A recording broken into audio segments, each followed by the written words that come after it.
इससे पहले आपने किया था कि जो कंपाउंड इंटरेस्ट है उसको कैसे निकालेंगे, रेशियो के फॉर्मूले से या सिंपल फॉर्मूले से। अब आपके पास जो बचते हैं वो है प्रिंसिपल, रेट और टाइम के, इन तीनों को कैसे निकालेंगे। तो क्वेश्चन है, मान लो आपका प्रिंसिपल उसने दिया है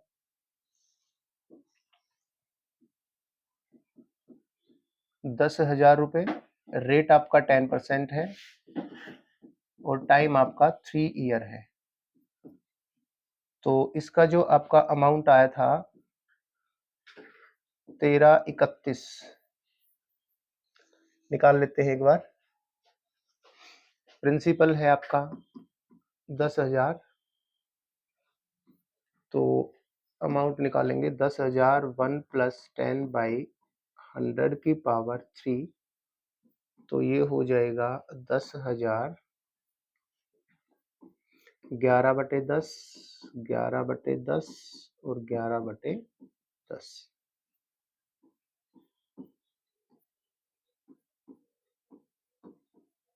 13,310 रुपए। तो अब हम सबसे पहले स्टेप में निकालेंगे प्रिंसिपल। तो जब प्रिंसिपल निकालेंगे तो यहाँ पे हम x या p रखेंगे। अमाउंट आपका आया है 13,310। प्रिंसिपल आपको निकालना है 1 + 10/100 की पावर, t की जगह आपका 3 है, तो 1310 = p मल्टीप्लाई, इसको करेंगे तो 11/10 की पावर हो जाएगी 3, और 1310 मल्टीप्लाई, इसको जब यहाँ रिवर्स करोगे तो उल्ट के हो जाएगी 1000 और 1331, और जब हम इसको इससे काटेंगे तो आपका वापस आ जाएगा 10,000 रुपए। तो ऐसे हमें सोल्व करना है यदि आपसे प्रिंसिपल पूछा जाए तो। सेकंड है, यदि आपसे रेट पूछा जाए तो इस फॉर्मूले में सिर्फ रेट को छोड़ देंगे, बाकी सारी वैल्यू पुट करेंगे। तो आपका जो अमाउंट था वो था 133110, पी है आपका 10,000 रुपए, 1 + आर आपको निकालना है, और टी है आपका 3 ईयर।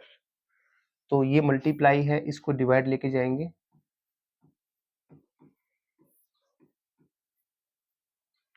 इज इक्वल टू होगा 1 + r/100 की पावर 3।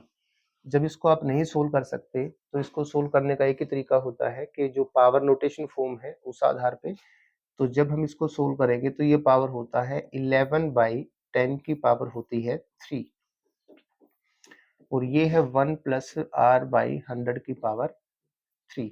जब भी आपकी पावर बराबर होंगी तो उस कंडीशन में आपका जो बेस है उसको बराबर माना जाएगा, और इनको जब आप बराबर करेंगे तो 11/10 बराबर होता है 1 + r/100, इसका एलसीएम लेंगे तो 100 + r, और यहाँ पे होगा 11/10, 0 से 0 काटोगे तो क्रॉस मल्टीप्लाई करने पे 110, 100 आके माइनस हो जाएगा, बराबर r। तो यहाँ से आपकी जो r है उसकी वैल्यू आ जाएगी 10%। तो ऐसे आपको निकालना है इसका रेट, और अब इसी फॉर्म में आपको निकालना है इसका टाइम। तो बाकी चीजें वहीं सेम रखना है, 13,310, प्रिंसिपल है आपका 10,000 रुपए, 1 + रेट आपका 10% है, और टाइम आपको गिवन है, सॉरी टाइम आपको फाइंड करना है, तो इसको टी ही रखेंगे। और अब इसको बाकी को सोल्व करेंगे तो ये डिवाइड में आएगा, 13,310 divide by 10,000 is equal to 1 + 10/100 की पावर t। अब इसको भी आप सेम फॉर्म में लेके जाएंगे, तो जब हम इसे सोल्व करते हैं तो यहाँ पे पावर आ जाएगी 11/10 की पावर 3, और इसको भी सोल्व करेंगे तो ये आएगा 11/10 की पावर t। इसके अंदर हमने लिया था कि पावर जब इक्वल थी तो हमने बेस को बराबर लिया, इसके अंदर यदि बेस बराबर है तो हम पावर को इक्वल ले सकते हैं, तो यहाँ से आपकी जो t है उसकी वैल्यू आ जाएगी 3। तो ऐसे 3 कंडीशन में आपको निकालना है प्रिंसिपल। रेट और टाइम। बट इनके अंदर आपको ध्यान रखना है, ये तीनों की तीनों जो हमने निकाले हैं वो ईयरली हैं।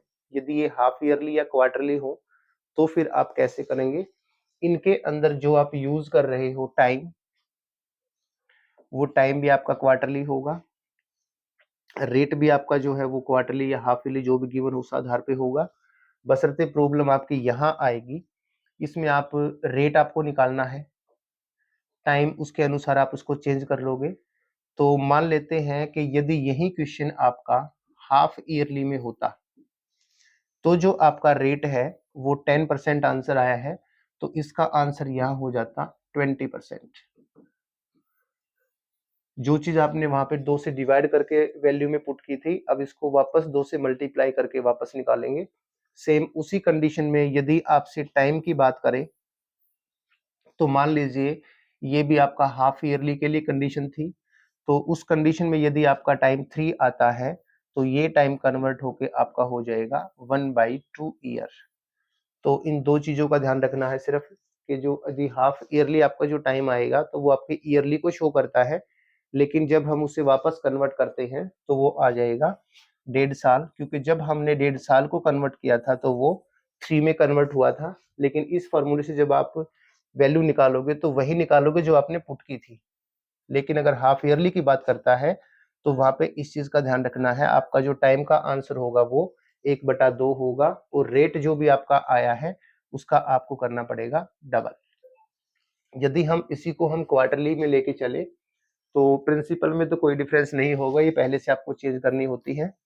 यदि हम क्वार्टरली को लेके चले और इसका जो रेट है वो आपका आया था 10%, तो क्वार्टरली में हमने उसको 4 से डिवाइड किया था, तो अब करेंगे 4 से मल्टीप्लाई, तो आपका आंसर हो जाएगा 40%।